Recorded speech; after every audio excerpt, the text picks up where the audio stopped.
Saudi Arabia stuns the sporting world, beating Argentina in their first World Cup clash in Qatar on Tuesday in one of the biggest upsets ever. Football legend Lionel Messi had given Argentina an early lead against the Middle Eastern nation with a 10th-minute penalty. The South Americans then had 3 goals disallowed for offside in the following 35 minutes, suggesting a heavy defeat for Saudi Arabia was likely, but 2 goals in 5 minutes at the start of the second half turned the game on its head for a side that bookies were offering odds of 500 to 1 to win the World Cup before the tournament started.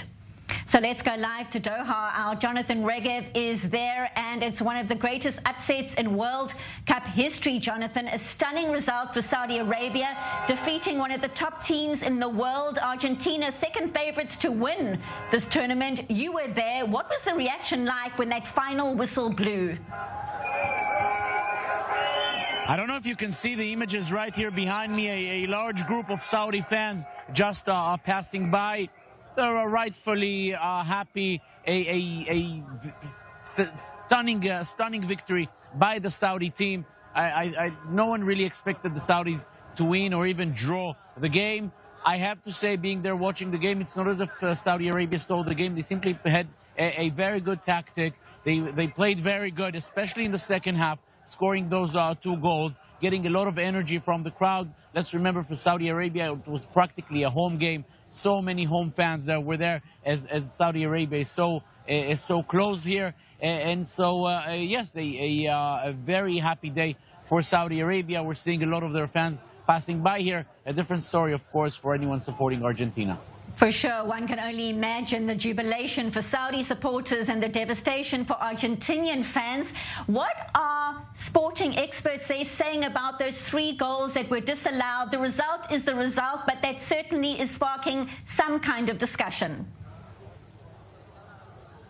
Well, it was offside, and again, at least the first one of those 3 offsides, it was decided by VAR. At first, the goal was allowed, but then the referee went to the video assistant, to the VAR system, video assistance referee, and then it was disallowed. The other 2 disallowed as well. Very slight offsides, but still it was an offside, so the goals were rightfully disallowed. And Argentina, after those 2 Saudi goals, pressing forward, but never good enough to score another goal to draw the game, not to mention winning it.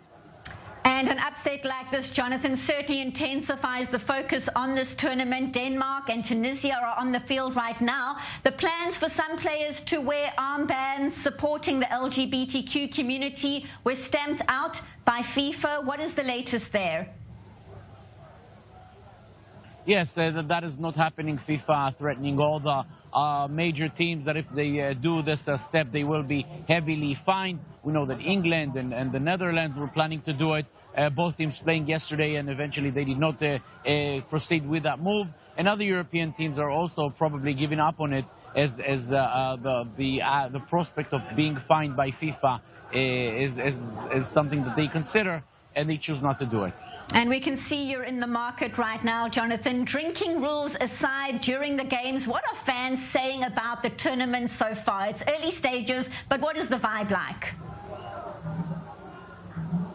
It's very simple. If you're a Saudi fan, they're saying this is the best tournament ever. This is the best tournament in the world, as they're very happy that they won. It's as simple as that with football fans. You win, you're happy. You lose, you're sad.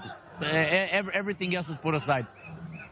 Thank you so much. Sport breaking down barriers. Our Jonathan Regev live from the Central Market in Doha, in Qatar. Lots more to come from Jonathan in the coming hours. Thank you for that update.